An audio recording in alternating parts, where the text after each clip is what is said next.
Je travaille dans l'enseignement du français depuis 2000-2001, donc je n'ai pas vraiment beaucoup d'expérience, mais avec ma petite expérience dans la vie aussi, donc je peux tout simplement présenter ma vie professionnelle.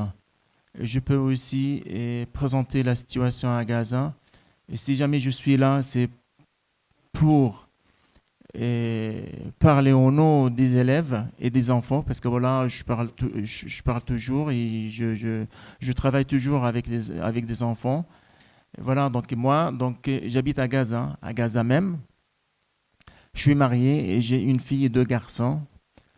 Et ma fille, elle a déjà 17 ans, il fait le français et l'anglais. Elle aimerait bien en fait devenir un prof d'anglais comme sa maman. Mes deux garçons, Amr, il a déjà 15 ans et le petit, donc Mohamed, donc il a déjà 11 ans. Et les deux garçons sont actuellement à Dunkerque et avec mon collègue Bassem. Et voilà, donc ils sont déjà là pour aussi chanter, danser et transmettre aussi au nom des enfants palestiniens leur message en fait là-bas. Je suis arrivé quand même, en fait, sortir de Gaza avec un miracle et avec 31 heures de voyage. Donc, si jamais on essaie de en fait, calculer et imaginer, on ne peut pas. Parce que bon, Gaza, donc c'est pas vraiment très loin. Et pourtant, donc, il y a 31 heures de voyage, donc c'est déjà énorme.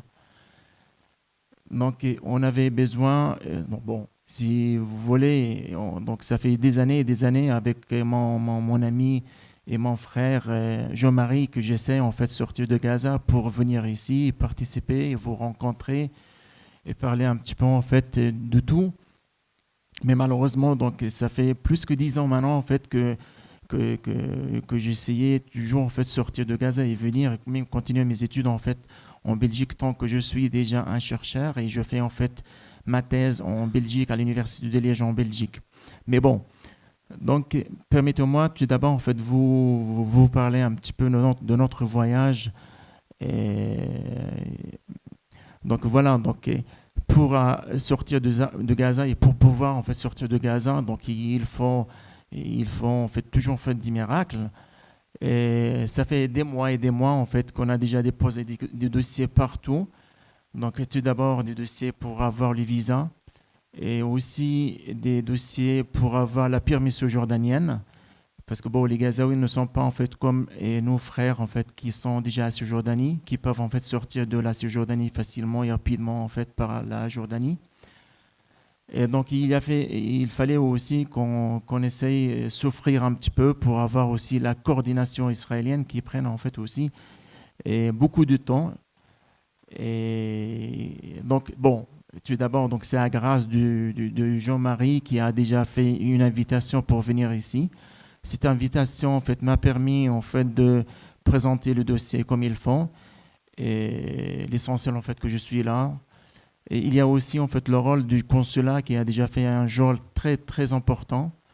Et de ce moment, j'aimerais bien aussi remercier en fait toutes personnes qui ayant déjà participé à fêter et organiser en fait ce jour. Et voilà,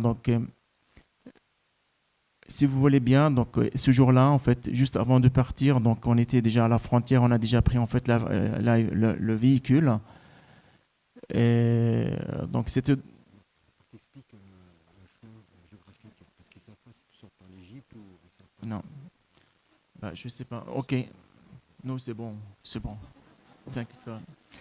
Voilà, donc normalement, nous les Gazaouis, donc c'est toujours plus facile pour nous en fait de sortir de Gaza à travers en fait l'Égypte parce que c'est juste à côté, donc c'est disons en fait d'où j'habite, donc 40 km, même pas 35 kilomètres en fait d'où j'habite exactement. Et pourtant, donc on peut pas actuellement parce que les frontières sont déjà fermées 100%. Comme vous avez déjà vu en fait là tout à l'heure en fait sur le vidéo en fait que nous avons déjà fait, 3 jours tous les 3 mois, c'est-à-dire en fait un jour sur 30 jours. Et quand même, donc, il laisse sortir seulement les gens qui sont déjà très malades. et ils font sortir seulement environ 200 personnes par jour. Donc 60 personnes tous les, tous les 3 mois. Et c'est pas vraiment beaucoup. Donc on était obligé en fait de changer et cette fois-ci notre planification et disons en fait on a bien parlé au consulat pour sortir en fait de la Jordanie qui n'était pas du tout en fait plus simple et plus facile. Donc on a bien organisé pour sortir et on a pris avec beaucoup de difficultés un véhicule ou bien deux plutôt en fait pour les 8 personnes en fait de Gaza et pour traverser tout simplement Israël et pour aller à la Cisjordanie.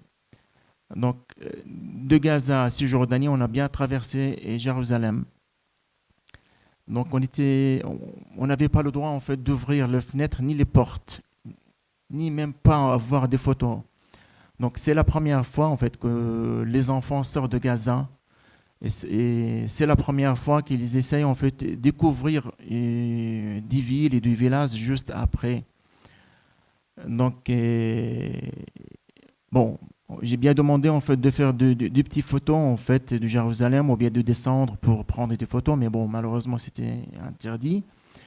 Donc on est arrivé en fait à la frontière avec à Jéricho. Donc là il faisait en fait tellement chaud. Il faisait ce jour-là, comme je t'avais déjà dit en fait Jean-Marie, donc il faisait environ 56 degrés. Sans oublier que là-bas, donc juste à côté, il y a la mer Morte. Je pense que vous connaissez déjà un petit peu au nom. Donc il fait aussi humide. Donc nous avons déjà énormément de difficultés aussi de respirer quand même un petit peu, surtout en fait mon fils et moi, on a bien été déjà touchés à la dernière agression à Gaza. Depuis ce jour-là, donc on ne se sent pas vraiment bien donc pour respirer, donc c'est toujours difficile. On était déjà malade pendant 8 mois juste après la dernière agression et j'aimerais bien aussi corriger en fait on ne dit pas en fait la guerre, mais plutôt en fait l'agression, parce que nous n'avons pas tout à fait les mêmes forces et nous n'avons pas la même planification, nous n'avons pas tout à fait les mêmes raisons et nous n'avons pas tout à fait les mêmes euh, logiques et pensées. Mais bon, de toute façon, on est arrivé quand même en fait à Cisjordanie et c'est là où on a déjà aussi trouvé certaines difficultés de sortir. Et parce que bon, de la Cisjordanie pour aller encore une fois entrer Israël, donc c'est toujours en fait le même film. On a pris un véhicule et c'était plus pire parce que cette fois le bus dans lequel on est déjà monté et il était déjà en panne à la frontière où il faisait déjà 56 degrés et sans climatisation. Alors imaginez-vous en fait la situation dans laquelle comment on était déjà. Et là, bon, on a pris environ 2 3 heures en fait, en attendant en fait, le feu vert en fait, de nos amis israéliens en fait, pour traverser la frontière. Et dès qu'on a déjà traversé, donc là, pendant ce temps-là, donc, et les enfants avec moi, il y a certains qui m'a dit en fait, que j'aimerais bien en fait, retourner chez ma maman, donc je ne veux plus en fait, sortir, etc., etc. Donc, alors là, donc, euh, j'ai essayé en fait de donner un petit peu de bonbons et raconter des histoires, etc., etc. Mais bon, et justement, donc après, donc on a traversé la frontière en entrant chez nos amis, les Jordaniens. Et c'est là où on a déjà pris beaucoup de temps aussi. Et on est bien resté jusqu'à, disons en fait, 5 heures, pardon, 8h58, c'est-à-dire en fait 2 minutes juste avant la fermeture de la frontière. On était tous par terre. Il n'y avait que Bassem et moi qu'on essaie toujours en fait de régler le problème administratif avec les fonctionnaires. Sinon, les enfants étaient toujours en fait par terre. Et c'est là où on a déjà essayé en fait de sortir. Bon, on a déjà pris en fait la voiture, donc les enfants n'ont pas vu Amman. Malheureusement, parce qu'il faisait nuit, on est déjà fatigué, épuisé, même dégonflé. On est allé directement prendre l'avion et juste avant d'arriver, en fait, et on a bien passé pour encore une fois et même 2 fois pour fouiller la voiture et fouiller les valises et tout, tout, tout, tout. Et pourtant, nous avions plutôt en fait tout ce qu'il faut pour traverser la frontière avec l'Israélien, les Jordaniens, les Palestiniens, et comme il faut. Mais bon, donc, puisque je viens de Gaza, donc il faut que je passe toujours en fait, des heures et des heures et des jours en fait, pour traverser la frontière. Donc ça, bon, je sais en fait que ça, en 5 minutes, j'essaie en fait toujours résumer tout, mais même si que je reste en fait des jours et des jours, je ne peux pas en fait exprimer et expliquer et parler en fait de la difficulté que j'ai déjà rencontrée avec mon collègue et mes enfants pour traverser en fait la frontière. Donc après, on était déjà arrivé en fait à Paris et c'est là parce que bon, c'était pendant la nuit, donc on a traversé la frontière en fait pendant la nuit. Donc c'est Paris, c'était la deuxième ville vraiment que les enfants ont déjà essayé de découvrir. Donc Gaza et après Paris. Alors imaginez-vous Gaza, Gaza. Donc bon, il y a certaines personnes qui disent en fait que c'est l'enfer et après d'autres qui disent en fait Paris c'est le paradis. Alors imaginez-vous Gaza et après Paris. Donc les enfants n'ont jamais, même jamais arrêté, même jusqu'à maintenant, hein, arrêté de regarder à droite et à gauche. Et c'est la première fois qu'ils rencontrent des étrangers. Et c'est la première fois qu'ils rencontrent des noirs et des blancs. Et c'est la première fois qu'ils voient des trains et des avions et de métro et des belles voitures, etc., etc. Et je me rappelle, en fait, juste avant de continuer, le moment que nous avons déjà pris l'avion, donc, parce que bon, mon fils était déjà à côté de moi, donc il ne voulait pas en fait monter. Il avait tellement peur de monter parce qu'il pensait en fait c'est toujours en fait les mêmes avions en fait qui nous bombardent, qu'on va monter en fait les mêmes avions les mêmes qui nous bombardent. Donc je dis en fait non. Donc j'étais obligé parce que bon, il m'a demandé si jamais en fait on va y aller, donc tu dois fermer tout d'abord les fenêtres. Et puis il a déjà mis en fait le truc là avec lequel on cache les yeux. Et il était juste à côté de moi. Et puis bon, on a déjà commencé en fait à parler un petit peu, raconter un peu, écouter un peu de la musique.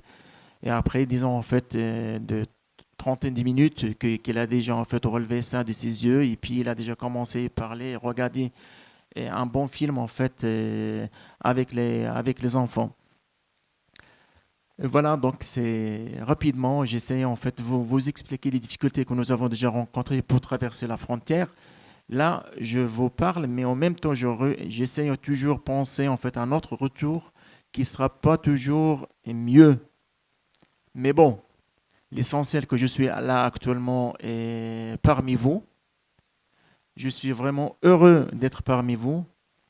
Et je suis très content que mes enfants là actuellement et les enfants du Gazaoui sont déjà en fait au nord de la France, qui s'amusent, qui dansent et qui chantent aussi. Et bon, ici quand même il fait un peu froid, hein, même hier. Donc au nord, au nord, au nord, donc c'était à Dunkerque.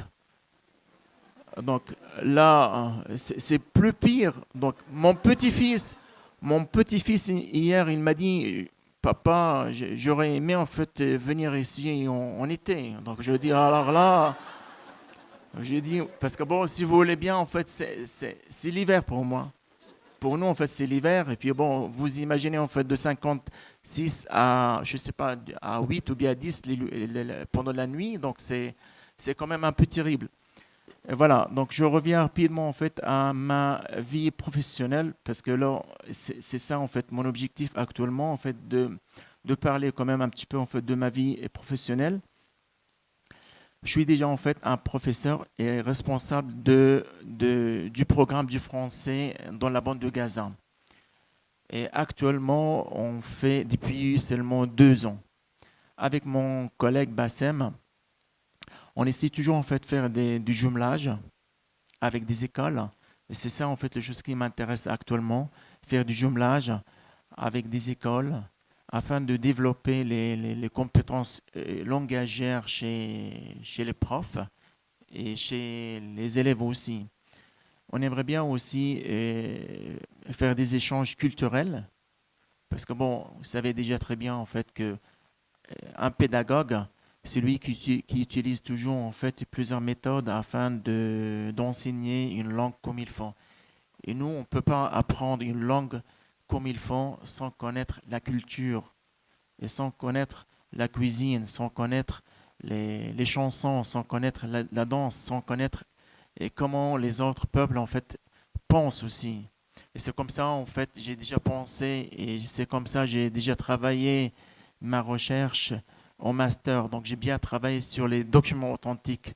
Les documents authentiques, je pense que vous voyez plus ou moins qu'est-ce que ça veut dire. Ce sont des documents en fait qui sont déjà pas faits pour enseigner, mais bon, on l'utilise quand même pour enseigner une langue. C'est-à-dire en fait que des fois j'utilisais en fait des recettes pour l'utiliser enfin dans la classe. J'étais des fois utilisé en fait des rencontres, des entretiens bien filmés. Donc nous on fait aussi des courts-métrages comme presque le petit film, le vidéo là que vous avez déjà fait, mais que vous avez déjà vu, mais à 3 à 5 minutes maximum. Mais cette fois-ci, donc on travaille avec les élèves. C'est-à-dire en fait les élèves font eux-mêmes le film. Tout d'abord, ils racontent, ils écrivent en fait à partir d'une histoire. Ils commencent à écrire leur histoire. Ils prennent en fait un thème et puis ils commencent à écrire une histoire et ils apprennent en fait plusieurs mois à filmer et tourner un petit vidéo simple. Et cette année, donc, nous avons déjà monté plusieurs projets pédagogiques. Et parmi les projets pédagogiques, donc, c'était la participation à la francophonie que nous avons déjà participé. C'était au mois de mars. Je pense que c'était fin mars. Donc malheureusement, nous n'avons pas participé avec les autres villes en fait à Cisjordanie parce que bon, comme vous savez déjà, on est déjà coincé à Gaza. C'est le blocus absolu. Même les Français au consulat, donc ils n'avaient pas la chance en fait de venir en fait à Gaza. Mais donc la solution c'était le Skype. Donc on est arrivé quand même avec mes collègues de filmer et prendre des notes de notre côté. Et donc il y avait en fait jury en fait de Gaza de 4 personnes et une autre jury en fait de consulat en fait à Jérusalem. On a pris des notes et puis bon Gaza donc il était en fait la quatrième ville parmi les villes qu'ils ont déjà fait en fait des bons travail. Donc une chose en fait assez importante que j'aimerais bien aussi lancer aujourd'hui parce que bon, il y a des gens qui pensent en fait Gaza, donc même si bon, il n'y a rien du tout, mais les gens et les enfants sont déjà très intéressés à apprendre tout, tout, tout, tout, tout. Donc il n'y a pas de question en fait une maman ou bien un papa dit en fait à son fils ou bien à sa fille en fait tu restes ou bien tu travailles, tu prends pas tes études. Donc tout le monde va à l'école, tout le monde apprend, tout le monde a déjà on fait beaucoup d'espoir. Malgré les difficultés, on a beaucoup d'espoir. Et comme on dit, en fait, il faut jamais, jamais, jamais baisser les bras. Et on a déjà beaucoup d'espoir dans l'avenir, même si que c'est un peu vague, même si que c'est un peu pas clair. Et on a toujours en fait la foi qui nous dirige en fait pour les bons chemins aussi. L'intérêt et la motivation aussi qui nous dirigent pour apprendre et apprendre comme il faut. Il y a aussi en fait une bonne chose que nous avons déjà fait aussi cette année à Gaza, et c'est l'examen de Delphes. Je ne sais pas si jamais tout le monde connaît plus ou moins c'est quoi. C'est un examen, c'est un examen français que normalement les étrangers doivent plus ou moins, si vous voulez bien. Pour les gens qui veulent en fait apprendre ou bien continuer leur étude en fait en France, ils doivent passer et faire en fait cet examen. Ils doivent avoir le B1, niveau B1 ou bien B2. Donc nous aussi on essaye et passer l'examen de Delphes. Une fois que c'est déjà fait, donc on peut obtenir en fait des diplômes de la France. Et c'est déjà très bien. Et cette année, bon, cette année, donc, on a essayé de travailler avec les élèves comme ils font. On a bien travaillé malgré les difficultés que nous avons déjà rencontrées. Et nous sommes arrivés à avoir un résultat de 95,65% de réussite. Et c'était le meilleur résultat depuis, depuis le début du programme du français en Palestine. Donc cette année, donc c'était chouette et merveilleux parce que on est arrivé malgré les difficultés à avoir un très bons résultats. Donc rappelons que tout d'abord, donc, nous n'avons pas du manuel depuis 5 ans. Donc, c'est-à-dire, en fait, imaginez-vous, en fait, un enfant qui utilise en fait le même manuel depuis 5 ans. Des fois, donc, dans certaines écoles, donc, on utilise en fait le manuel, on partage le manuel à deux et même à trois élèves. Donc, concernant le cahier d'activité, donc, je ne vais pas vous raconter parce que, bon, donc, une fois que c'est déjà utilisé, on ne peut pas le réutiliser encore une fois. Mais bon, donc on essaye toujours faire avec, on essaie toujours travailler malgré les difficultés. Bon, il nous manque beaucoup de choses en fait à Gaza, mais je suis pas là en fait pour vous dire en fait les difficultés. Bon, donc il y a aussi le problème en fait de l'électricité, parce que bon, apparemment il n'y a pas toujours en fait beaucoup de gens qui voient plus ou moins les difficultés que nous avons à Gaza. Donc on a seulement 6 heures 6 heures d'électricité par gaz, hein. Imaginez-vous, en fait, 6 heures, qu'est-ce que vous pouvez faire avec le 6 heures? Nous avons déjà un programme fixe. Et souvent, ça marche. Donc, des fois, on a de l'électricité de 6 heures à midi, des fois du midi à 18 heures, des fois du 18 heures à minuit et après du minuit à 6 heures du matin. Alors, imaginez-vous, en fait, un programme d'électricité de minuit à 6 heures du matin. Donc là, on se réveille, tout le monde se réveille, tout le monde travaille. Moi, tant que je suis déjà un professeur, donc je me réveille tout simplement pour taper, préparer tout, tout, tout, tout. Ma femme aussi de son côté, donc il fait la vaisselle parce que bon, quand on a déjà l'électricité, on peut avoir l'eau, sinon on peut pas. Tout est déjà lié. Les enfants aussi, donc ils profitent au maximum pour réviser, faire leur travail, travailler, dessiner, etc., etc. Et donc nous, à Gaza, actuellement, il y a deux shiftings, il y a deux périodes.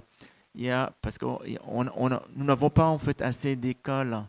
Nous avons, disons, en fait, deux périodes. Des gens qui travaillent du matin de 7 heures à midi. Et le deuxième semestre, ils travaillent de midi à 17 heures. Donc, il y a des gens qui travaillent de 7 heures à midi et d'autres qui travaillent de midi à 17 heures. Donc, ce n'est pas assez. Et nous, on sait déjà très bien que ce n'est pas assez pour réaliser nos objectifs pédagogiques. Mais on n'a pas le choix. Vraiment, on n'a pas le choix. C'est pour cette raison, je dis chaque fois que je rencontre des Français, surtout en fait les jeunes, je dis en fait que vous avez déjà tout ce qu'il faut pour vivre et beaucoup mieux que votre vie actuelle. Vous avez tout ce qu'il faut pour rester en France. Vous avez tout ce qu'il faut pour développer votre pays. Mais malheureusement, des fois, je rencontre des jeunes qui me racontent des histoires et des histoires et qui essayent toujours en fait de fuir, quitter la France. Mais bon, donc c'est toujours en fait, c'est comme ça en fait au monde entier. Donc, vous savez déjà très bien en fait que pour avoir le gaz, c'est pas toujours évident. Une bouteille de gaz en fait de 18 kilos, donc il faut compter minimum, si jamais on a bien gâté, donc on peut avoir en fait après un mois. Et des fois ça dure deux, ou même des fois ça dure en fait 6 mois. C'est comme vous avez déjà constaté dans le petit vidéo là, donc il y a des gens qui utilisent des fours en fait pour avoir du pain. Et des fois on fait du thé, on fait sur le bois, etc., etc. Donc il m'est arrivé plusieurs fois, ça surtout pendant la dernière agression. Et parce que bon, j'étais déjà en fait dans le centre de ville en fait de Gaza et j'avais beaucoup de chance en fait de vivre dans le centre. Pendant la dernière agression, donc j'étais avec 33 personnes de la famille qui ont déjà quitté leur famille à droite et à gauche, du sud et du nord de Gaza, sont déjà venus en fait chez moi pendant les 52-53 jours. Donc on était dans une petite maison de 90 mètres environ, en fait, tous et toutes par terre. Donc on a essayé d'utiliser le charbon, le bois et pour manger, en fait, comme il y a 200-300 ans avant. Mais on n'avait pas le choix. Et des fois, quand il y a du manque de carburant, donc on utilise en fait la même chose, hein, parce que bon, on n'a pas le choix. Et pourtant, on dit toujours en fait qu'un jour on va arriver. Un jour on va arriver quand même, parce que bon, il y a sûrement en fait qu'il y aura en fait une solution un jour, Inch'Allah. Concernant en fait, concernant le manque de médicaments, donc il y en a énorme. Il y a beaucoup de manque de médicaments. Donc nous, on ne peut pas avoir les médicaments souvent en fait dans les hôpitaux. Donc il n'y en a pas. Et soit que les gens achètent de la pharmacie et ça coûte déjà énormément cher. Et pourtant, donc ça n'existe pas toujours. On ne peut pas en fait l'avoir facilement. Et chaque fois, quand il y a en fait quelqu'un qui veut en fait partir à l'étranger, tout le monde essaie en fait de poser la question. Si jamais tu viens, s'il te plaît, essaye de porter avec toi en fait telle quantité aussi de médicaments pour 2 mois, 3 mois, 6 mois. Je sais pas, on fait le maximum pour porter tout parce qu'on sait déjà très bien que c'est le moment où jamais après on peut pas en fait avoir. Et voilà, donc j'essaie en fait rapidement en fait de vous raconter un peu de tout de la situation à Gaza, mais j'aimerais bien aussi de m'excuser en fait sur le petit vidéo là que nous avons déjà présenté parce que c'est pas tout à fait des bonnes qualités. Je suis pas vraiment très doué par le film et l'informatique, etc., etc. Et pourtant, je fais en fait ma recherche en préparant la thèse en fait sur le TIS plutôt. Mais bon, j'apprends et j'apprends et quand même. Et voilà, donc encore une fois, je suis vraiment ravi de vous connaître tous et toutes. Je suis très heureux en fait d'être parmi vous aujourd'hui. Et c'est vrai qu'il fait un peu froid. Et pour vous aussi, peut-être, oui. Et voilà, donc, mais je pense aussi en fait à nos enfants et à Gaza qui veulent en fait toujours en fait beaucoup de choses en fait à transmettre en fait aux gens et aux enfants ici et soit ici ou ailleurs aussi. Donc nos enfants veulent en fait vraiment vivre en paix. Ils veulent vivre aussi comme les autres enfants au monde entier. Ils ont toujours en fait des cœurs pleins d'amour. Ils ont toujours en fait des sentiments. Ils ont toujours en fait de motivation à connaître et découvrir le monde. Et voilà. Donc merci, merci infiniment pour tous et toutes. Et merci Jean-Marie, que je ne le trouve pas où il est. Apparemment, il prend son café ou bien son cigarette ailleurs. Et voilà, donc je ne sais pas si jamais vous avez en fait des questions ou bien des petites choses en fait que je peux en fait à vous expliquer. Merci, merci infiniment.